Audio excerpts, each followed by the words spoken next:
I never thought I'd see the man I love, my husband, Marcus, sitting at the kitchen table with his head buried in his hands, the afternoon sun pouring across his shoulders like it was trying to comfort him. Just 6 months ago, he was the one carrying us, paying the bills, handling the pressure, making sure we had everything we needed. But life has a cruel way of flipping the script. Now, Marcus is unemployed, and I'm the one working 12-hour shifts at the hospital, dragging myself home past midnight, only to find dishes in the sink, laundry unfolded, and a silence in the house that feels heavier than rent. "Babe," Marcus said one evening, his voice soft, almost like he was afraid of me. "On your way back tomorrow, can you pick me up a shirt? Maybe two? Something decent. I don't have anything new. Everything I got is old." I froze, one hand on my scrubs bag, the other on my keys. A shirt. He wanted me to buy him shirts when I was already counting every dollar. "Marcus," I whispered, trying not to let the frustration boil over. "Do you have any idea how much pressure I'm under? Rent, groceries, the car note, the light bill. All of it is on me. I can't keep managing this alone, not when you've been out of work for 6 months. His eyes clouded, but he didn't argue. He just sat there, quiet, like my words were bullets he couldn't dodge. I wanted to soften. I wanted to hold him, tell him it wasn't his fault the company downsized and laid off half their staff. But then I thought about the overtime I had to work, the double shifts, the way my back ached so badly I barely slept. Compassion battled with exhaustion, and exhaustion won. That night, while I prepped my lunch for the next day, Marcus tried again. "I know it's hard, baby. I've been applying everywhere, but these days, jobs don't come easy. Please, don't carry this weight like you're alone. I'm still here. I'm still your man." I turned, holding a Tupperware in my hands like it was proof of the life I was holding together. "But I am alone, Marcus. At least it feels that way. You're here, yes, but everything else, the bills, the responsibility, it's on my shoulders. And I can't lie. Sometimes it feels like I'm drowning." The silence that followed was brutal. He looked down at the table, his fingers drumming against the wood, and for a second, I saw it. The shame in his eyes. It wasn't just about money. It was about manhood, about pride, about the kind of pressure men don't talk about out loud, but it eats them alive inside. And that was the first crack, the one that would soon widen into something neither of us saw coming. The tension in our apartment didn't arrive all at once. It leaked in slow, steady drops, like water seeping through the ceiling, until one day the whole roof caves in. It started with little things. I came home from a 12-hour shift at the hospital to find the trash still sitting in the corner, the sink stacked with dirty dishes, and the living room messy, as if no one cared. "Marcus," I said one night, tossing my purse on the couch, "I told you this morning to at least take the trash out. You've been here all day." He shifted uncomfortably, his phone glowing in his hands. "I was applying for jobs." "Applying for jobs doesn't take 16 hours. My voice was sharper than I intended, but the fatigue stripped me of patience. "The least you could do is help me keep this place livable." He didn't respond. His jaw clenched, eyes fixed on the floor. That silence, heavier than any argument, wrapped around us like a curse. I wanted him to fight back, to tell me I was wrong, to prove he wasn't just sitting in the wreckage of his pride. But he didn't. And maybe that's what hurt the most. The weight of memories.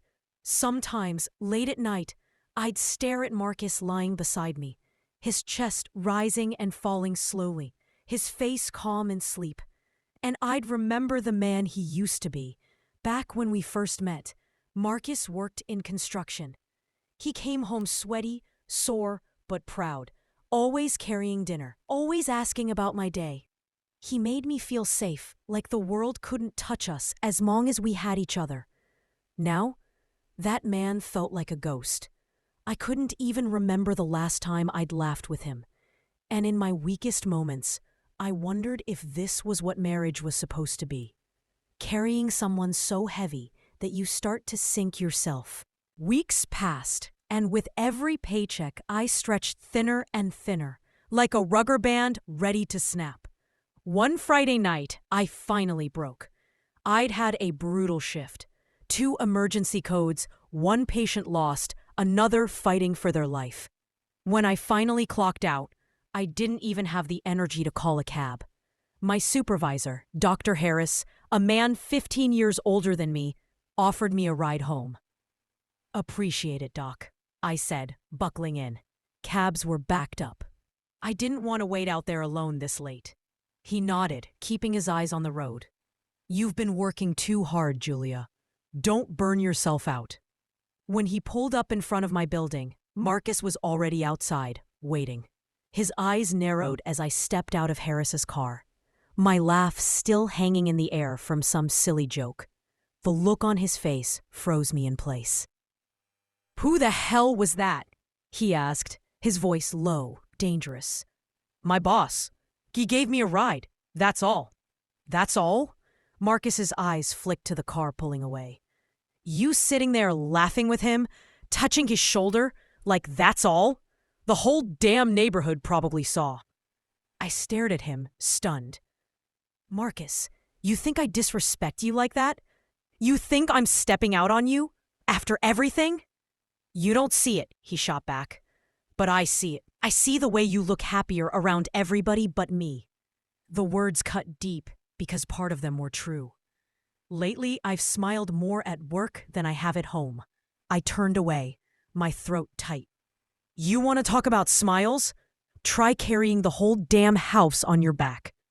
Maybe then you'd understand why I don't have the energy to sit here and pretend everything's fine." That night, we didn't speak. He slept on the couch and I lay awake in bed, staring at the ceiling, wondering how the man who used to be my anchor had turned into a storm, dragging me under. The next morning, I found him in the kitchen, pacing. His phone was pressed to his ear.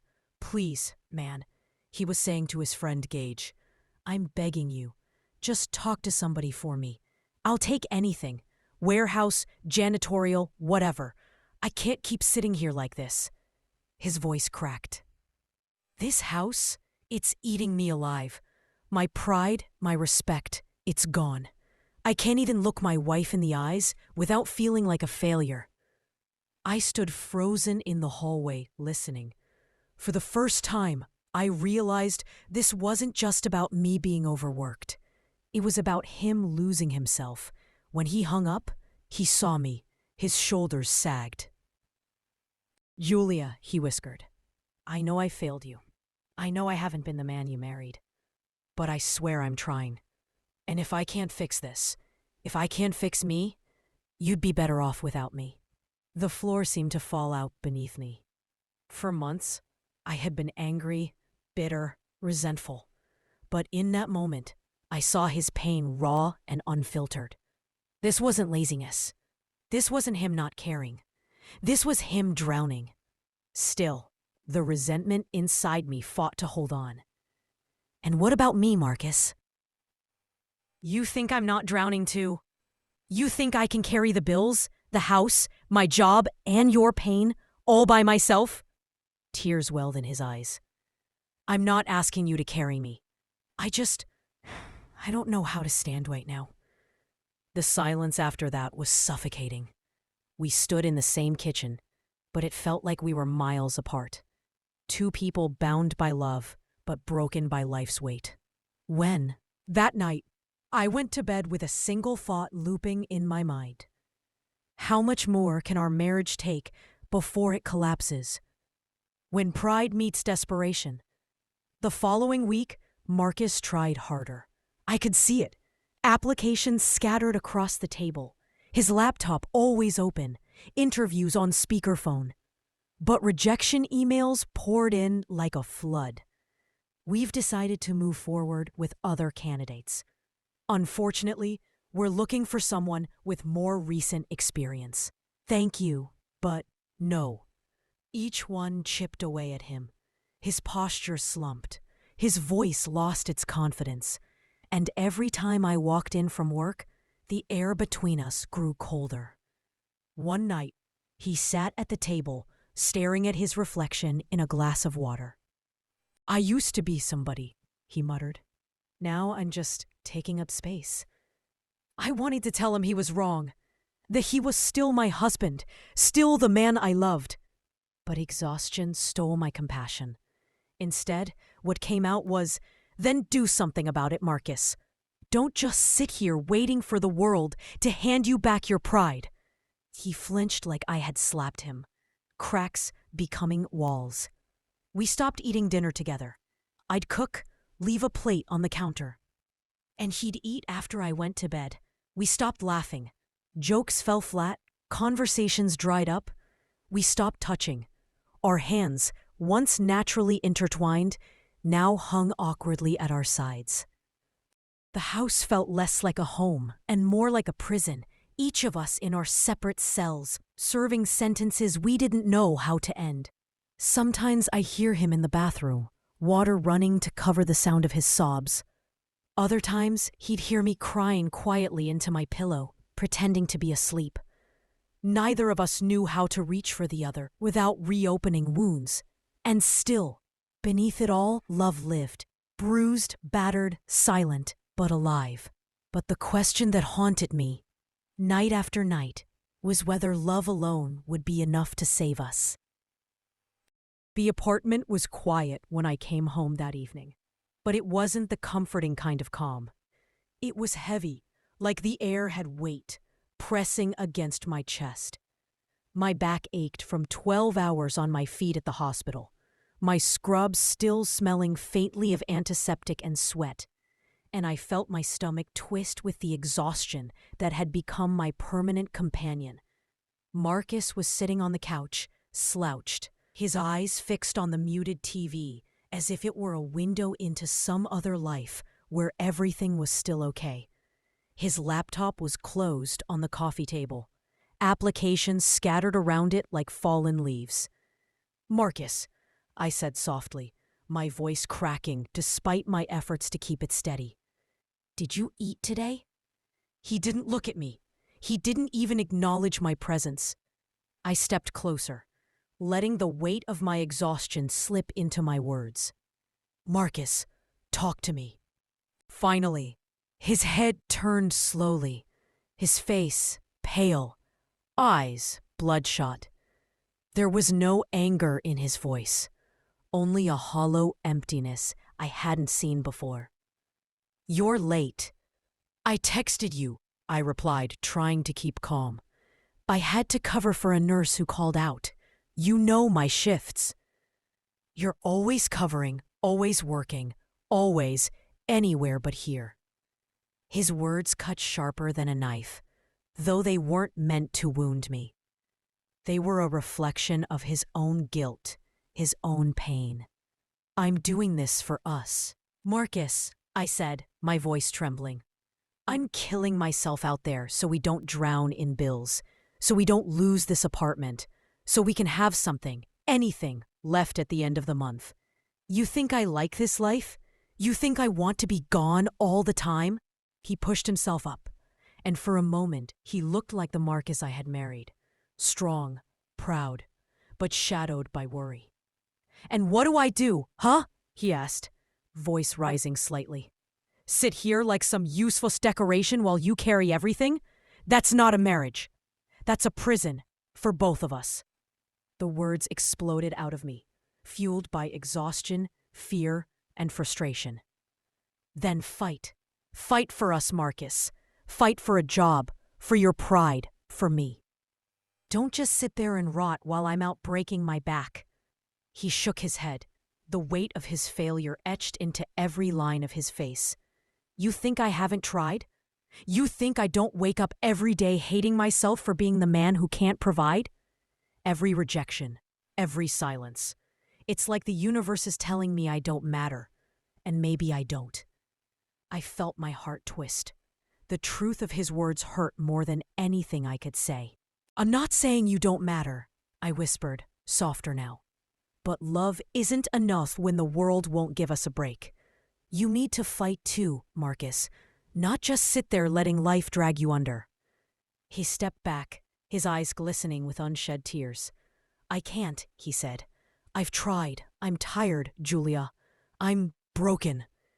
Flashbacks of better days. I remembered the man who had once been my anchor.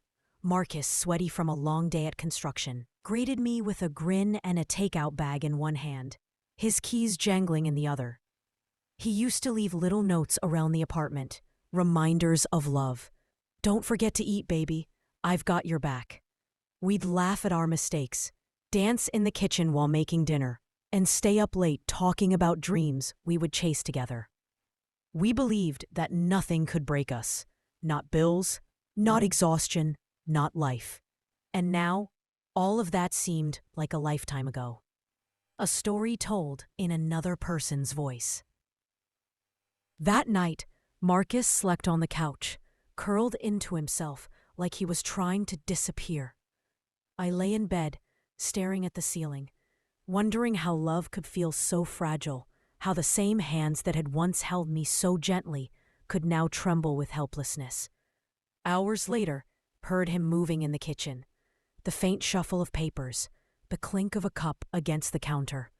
I didn't want to look, but I knew I had to. He stopped, phone in hand, voice low but urgent. Gage. That night, Marcus slept on the couch, curled into himself like he was trying to disappear. I lay in bed, staring at the ceiling, wondering how love could feel so fragile, how the same hands that had once held me so gently could now tremble with helplessness. Hours later, I heard him moving in the kitchen, the faint shuffle of papers, the clink of a cup against the counter. I didn't want to look, but I knew I had to. He stopped, phone in hand, voice low but urgent. Gage, I need you. Please, talk to someone for me. I'll take anything. Warehouse, janitorial, whatever. I can't keep sitting here like this. His voice cracked, and I realized for the first time how much he was drowning beneath the weight of pride and failure. This house, it's killing me. My dignity, my respect, it's gone. I can't even look at her without feeling like a fraud. I felt my chest tighten. Every night, I had thought I was angry at him, but now I understand. He wasn't lazy. He wasn't uncaring. The next morning, the apartment was unnervingly quiet. I woke expecting the usual sounds. Marcus humming in the kitchen, the faucet running, the faint TV noise. Nothing. I called his name. Marcus? No answer. I stepped into the kitchen and froze. The note on the counter had my name written across it. My heart pounded as I unfolded it, my hands trembling. Julia, I'm sorry. I've tried, but I can't carry this shame anymore. I love you more than anything. But love isn't enough when a man can't even love himself. You deserve peace, happiness, and someone who won't drag you down into his failures. Please forgive me, Marcus. The paper slipped from my hands as my knees gave out. My body shook uncontrollably. I ran through the apartment, calling his name, my voice cracking, tears streaming. I found him in the bathroom, lifeless, cold, silent. The funeral was a haze of black clothes, solemn faces, and words I couldn't process. People said it wasn't my fault, that depression is a silent killer, that Marcus had battles no one could see. But I had seen, I had heard, I had known, and I had failed him. Every night I replayed our last argument. My exhaustion, my frustration, my sharp words, each one a dagger driven into a man already bleeding from rejection and shame. The house without him, weeks turned into months. I cook dinner and set 2 plates out of habit, then eat alone, staring at the empty chair across from me.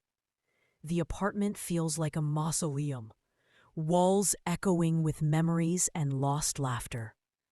I go to work, I come home, and I exist. Not living, not thriving, just existing.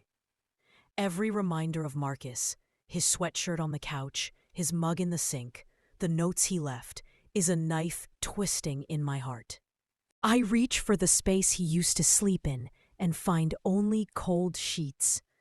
The silence is unbearable, yet it's all that remains. People say time heals, that grief softens, that eventually the heart learns to live again. But I don't want it to soften. I don't want to forget. Forgetting him would be the ultimate betrayal. I carry the weight of our love, our mistakes, and his death with me every single day. And that weight, it never lightens. I learned that love alone cannot overcome despair. I learned that pride and shame are monsters that can destroy even the strongest hearts. And I learned that silence, choosing not to reach for each other, choosing to hold back, can kill. Our love, once a blazing fire that could have survived anything, was snuffed out by fatigue, pride, and hopelessness. Now every day is a reminder, a house without him, a heart half empty, and a life that carries the echo of what could have been. Because sometimes, even love isn't enough. If you felt this one, join the family, like, comment, and subscribe.